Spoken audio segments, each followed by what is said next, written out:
Good morning seventh class. सभी बच्चे अपने संस्कृत की बुक निकालेंगे। Chapter number 12 विद्याधनम। सभी बच्चे निकालेंगे चैप्टर नंबर 12 विद्याधनम।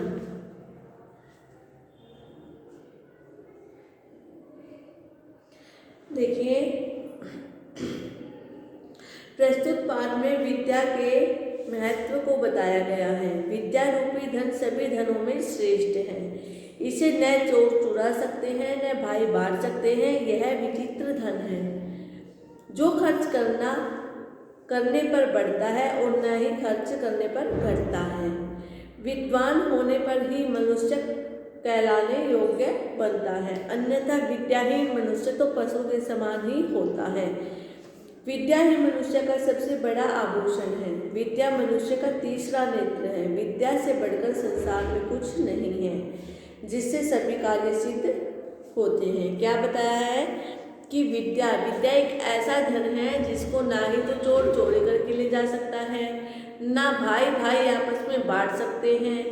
ठीक है, यह एक ऐसा धन है जिसको खर्च करने पर ये घटता भी नहीं है और जिसको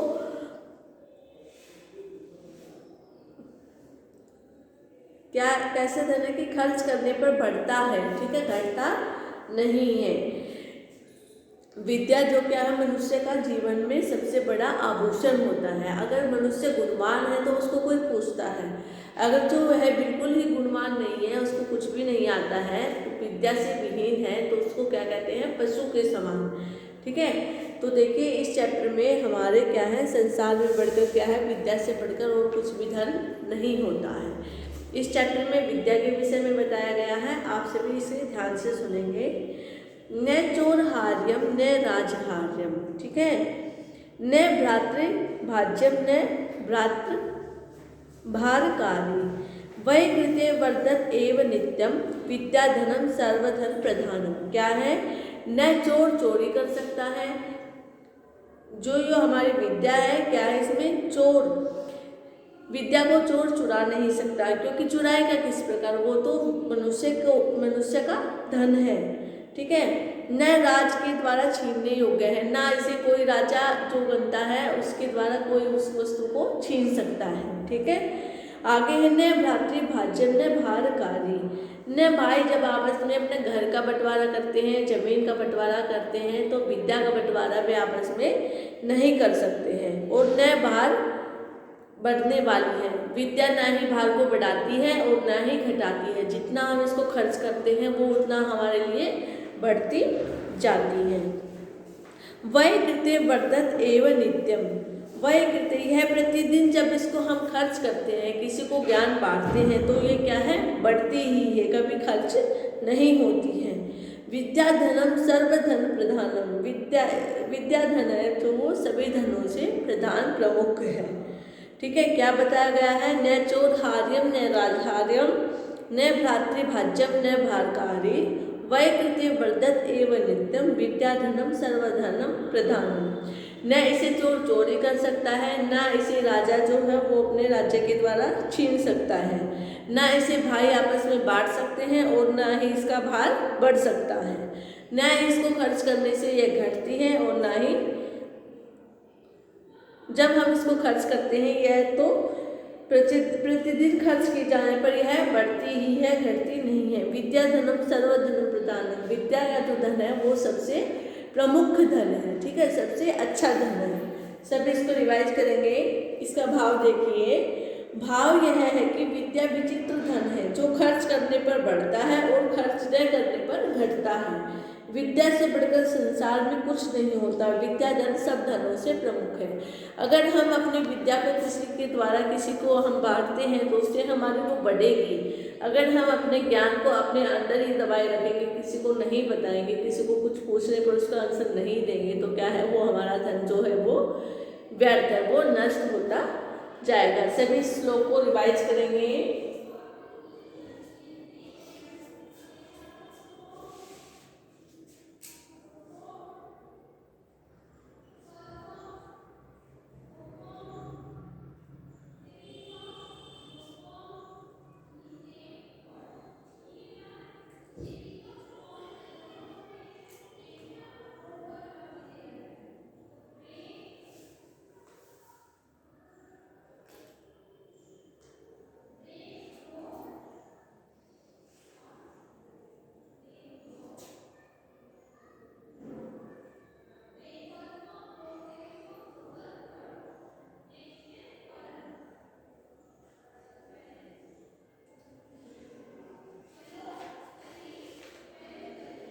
सभी ने रिवाइज किया कि किस प्रकार से विद्या हमारे लिए उपयोगी है।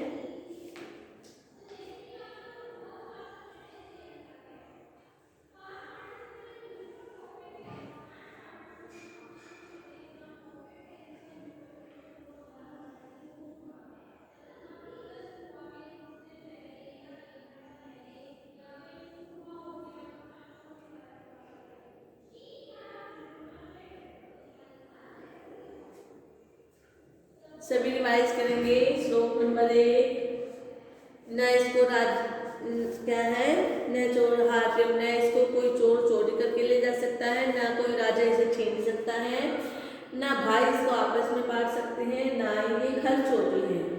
ठीक है, और खर्च करने पर ये बढ़ती ही है। सबसे बड़ा धन विद्या का ही प्रमुख धन होता है। सभी बच्चे इसको रिवाइज करें। अगला श्लोक देखिए।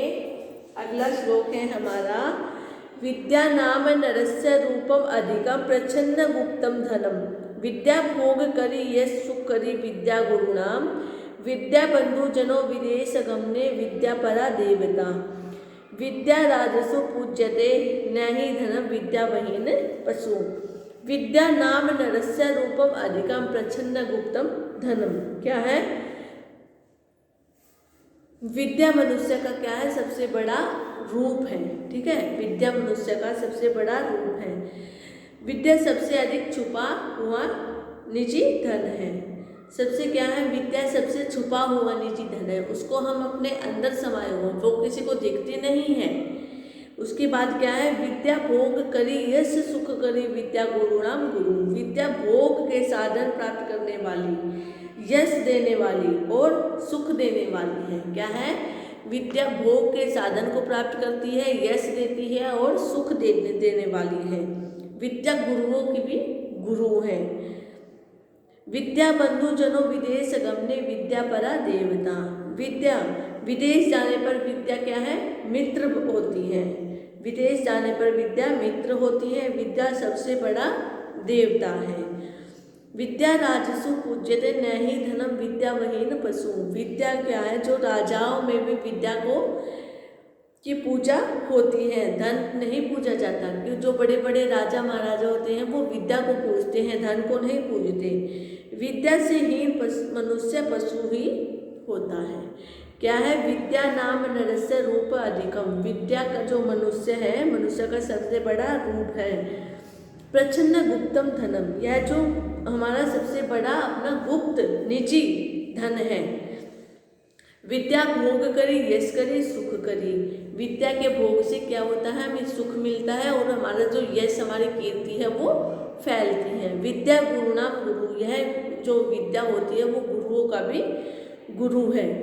विद्या बंधुजन विदेश गमने, विद्या के द्वारा अगर हम पढ़े लिखे हैं तो विदेश में भी जा सकते हैं, वो हमारा मित्र है। विद्या परा देवता, और वो विद्या ही हमारा देवता है। विद्या राजसु पूज्यते न ही धनम, जो बड़े बड़े राजा महाराजा होते हैं वे भी विद्या को पूजते हैं। ठीक है, धन को नहीं पूजते।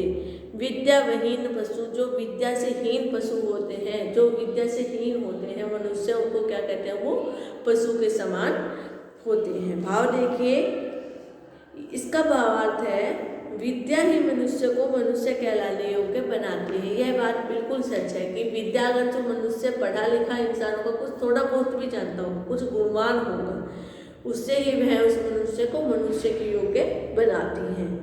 क्योंकि विद्याहीन मनुष्य तो पशु के समान ही होता है। प्रत्येक मनुष्य को विद्या अर्जन अवश्य करना चाहिए। जो विद्या से हीन होता है, जिसको विद्या पढ़ना लिखना नहीं आता, वो क्या है? विद्या से हीन पशु होता है। इसलिए हर प्रत्येक मनुष्य को विद्या का अर्जन, विद्या का अध्ययन जरूर करना चाहिए। सभी बच्चे रिवाइज करेंगे। श्लोक नंबर 2,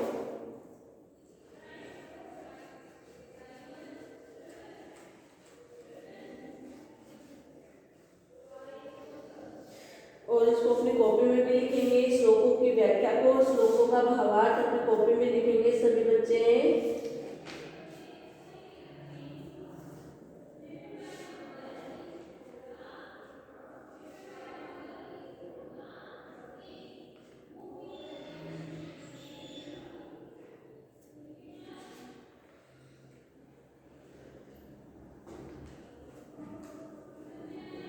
सभी लिखें।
सभी की समझ में आया सेवंथ क्लास?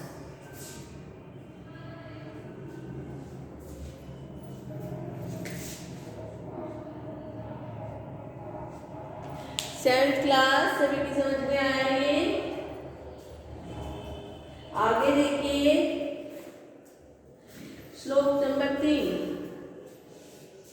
केयूरा न विभूषयन्ति पुरुषं हारं न चंद्रोज्ज्वला न स्नानं न विलेपनं न कुसुमं नालंकृता मूर्धजा वाणिज्ञ संलग्नं करोति पुरुषं या संस्कृता धारयेत् क्षीयन्ते अखिल भूषणानि सततं वाग्भूषणं भूषणम। इसका अर्थ देखिए क्या है। केयूरा न विभूषयन्ति, केयूरा जो बाजूबंद होता है, केयूरा विभूषयन्ति जो बाजूबंद होता है उससे क्या है हमारा वो हमको सुशोभित नहीं करती है। पुरुषम हारम न चंद्रोज्ज्वला, क्या है चंद्रमा के समान चमकदार जो हार होता है वो भी हमें सुशोभित नहीं करता है। जो क्या है पहले लाइन देखिए, जो हमारा बाजूबंद है उसके द्वारा भी हम सुशोभित अच्छे नहीं लगते हैं। जो चंद्रमा के समान हम जितना अच्छा चाहे उतना अच्छा हार हम पहन ले फिर भी हम अच्छे नहीं लगते हैं। न स्नानं न विलेपनम न कुसुमम नालंकृता मूर्धजा, क्या है न स्नान करना, न शरीर पर सुगंधित द्रव्य या लेप करना, न पुष्पम न फूल लगाना, नालंकृता मूर्धजा और न ही सजे बाल ही मनुष्य की शोभा बढ़ाते हैं।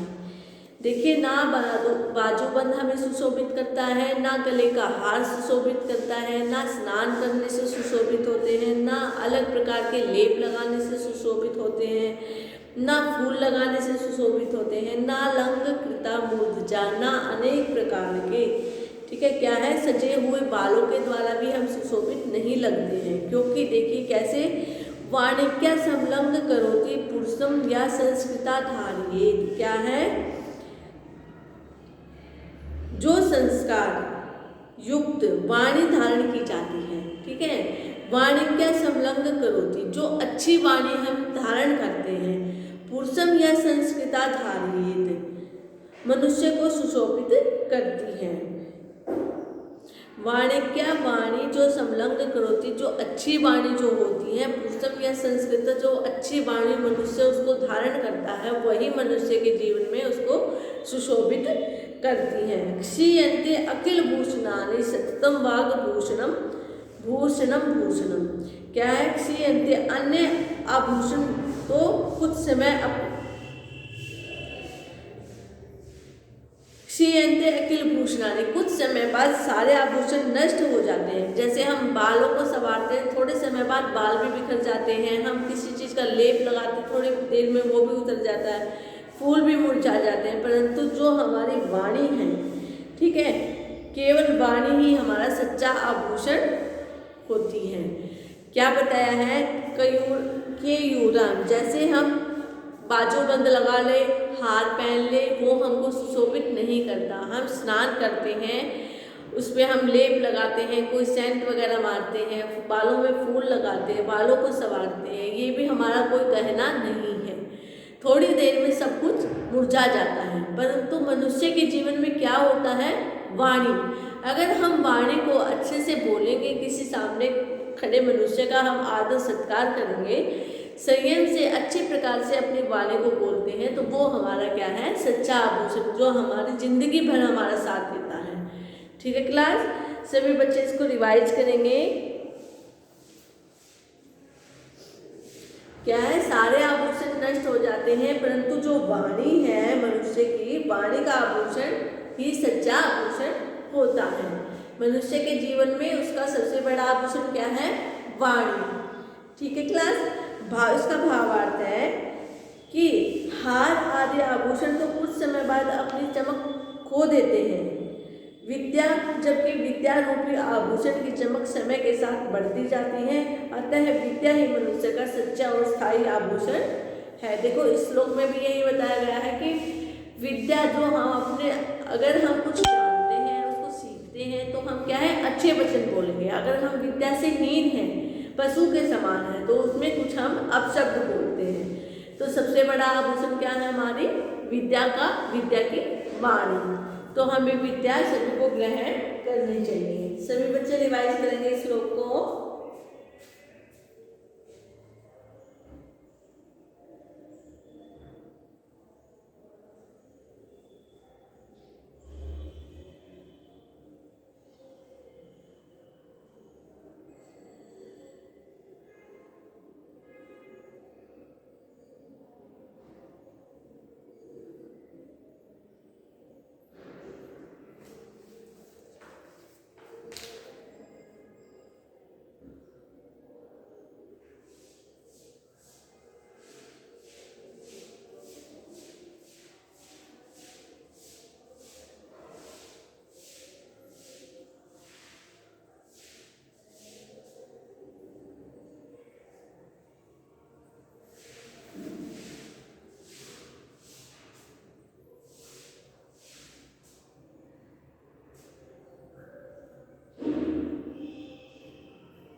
सभी ने रिवाइज किया। देखिए अगला श्लोक पढ़ते हैं।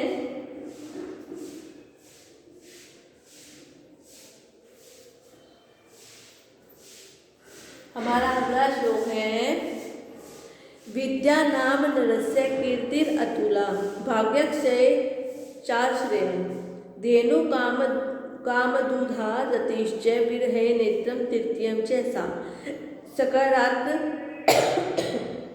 सकारायतनम कुलस्य महिमा रत्नेर्विना भूषणम, तस्माद् अन्य उपेक्षय सर्व विषयम विद्याधिकारम कुरु।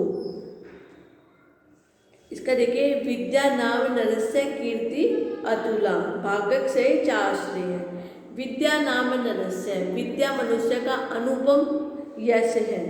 भाग्यक्षय चाश्रय, भाग्य के क्षीण होने पर, ठीक है, भाग्य के क्षीण होने पर हमारा आश्रय कौन है, विद्या ही हमारा आश्रय है। धेनु कामदूधा रतिश्च, विरहे नेत्रम तृतीयम सहजा। धेनु गाय, कामदूधा सभी इच्छाओं को पूरी करने वाली, रतिश्च आनंद, विरह अकेलेपन में। क्या है, विद्या सभी इच्छाओं को पूरा करने वाली कामधेनु गाय है। अकेलेपन में ही विद्या ही आनंद को प्रदान करती है। और जो हमारे विद्या जो है मनुष्य का तीसरा नेत्र है। कामधेनु कामदूधा रतिश्च विरहे नेत्रम तृतीयम च, जो कामधेनु है सभी इच्छाओं को वो पूरा करती हैं। अकेलेपन में विद्या ही हमारा सहारा होती है। और मनुष्य की जो विद्या होती है वो विद्या क्या है, मनुष्य का तीसरा नेत्र है। सकारायतनम कुलस्य महिमा रत्ने बिना भूषणम, क्या है, सकाराय, विद्या परिवार के सम्मान का केंद्र। विद्या सकारायतनम कुलस्य महिमा रत्नेर्विना भूषणम तस्मात् अन्य उपेक्षयम सर्व विषयम विद्याधिकारम कुरु। जो हमारा विद्या का आभूषण है वो हमारे सब परिवार के लिए समान केंद्र है। विद्या आभूषणों के बिना मनुष्य का सच्चा आभूषण है। इसीलिए किसी अन्य विषयों की परवाह न करके हमें किसको चुनना चाहिए? विद्या को। क्या है? विद्या नाम नरस्य कीर्ति अतुला भाग्यक्षय चाश्रय। विद्या के नाम, ठीक है, विद्या का जो नाम है उसके जो यश है, अनुपम यश है, वो क्या है? हमारा मनुष्य का विद्या ही अनुपम यश है। भाग्यक्षय चाश्रय, भाग्य के क्षीण होने पर, जब भाग्य क्षीण होता है तो क्या होता है? विद्या ही हमको सहारा देती है। सभी इच्छाओं को पूरी करने के लिए कौन है? कामधेनु गाय। अकेलेपन में जो विद्या होती है वह हमें आनंद प्रदान करती है। विद्या मनुष्य का जो है वो तीसरा नेत्र है। विद्या परिवार के सम्मान का केंद्र है। जो विद्या है, अगर हमें विद्या ग्रहण की है, कुछ ज्ञान है, तो हम अपने परिवार का सम्मान भी अच्छे से करेंगे। विद्या आभूषणों के बिना भी मनुष्य का सच्चा आभूषण है। अगर जिसको विद्या ग्रहण है उसके पास कोई आभूषण नहीं है, फिर भी क्या है? विद्या उसका सबसे सच्चा आभूषण होता है। इसलिए किसी अन्य विषयों की परवाह न करके विद्या केवल अपना अधिकार करो। किसी दूसरे आभूषण पर या किसी चीज पर अपना अधिकार न जमाते हुए क्या है? अपनी विद्या पर, अपने आभूषण पर ही अपना अधिकार करो। इसका भावार्थ लिखेंगे, विद्या सभी इच्छाओं को पूरी करने वाले कामधेनु गाय है। घोर आपदा में विद्या ही मनुष्य का सबसे बड़ा सहायक है। जैसे सबसे बड़ी मुसीबत आन पड़ती है तब सबसे बड़ा सहायक कौन है? विद्या। इसलिए प्रत्येक मनुष्य को प्रयत्न पूर्वक विद्या अर्जित करनी चाहिए। प्रत्येक मनुष्य को अपने जीवन में विद्या को ग्रहण करना चाहिए। सभी बच्चे इस श्लोक को रिवाइज करें।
सभी रिवाइज करेंगे। 7th क्लास चैप्टर नंबर 12 विद्या धनम। सबसे बड़ा धन क्या है जीवन में मनुष्य का?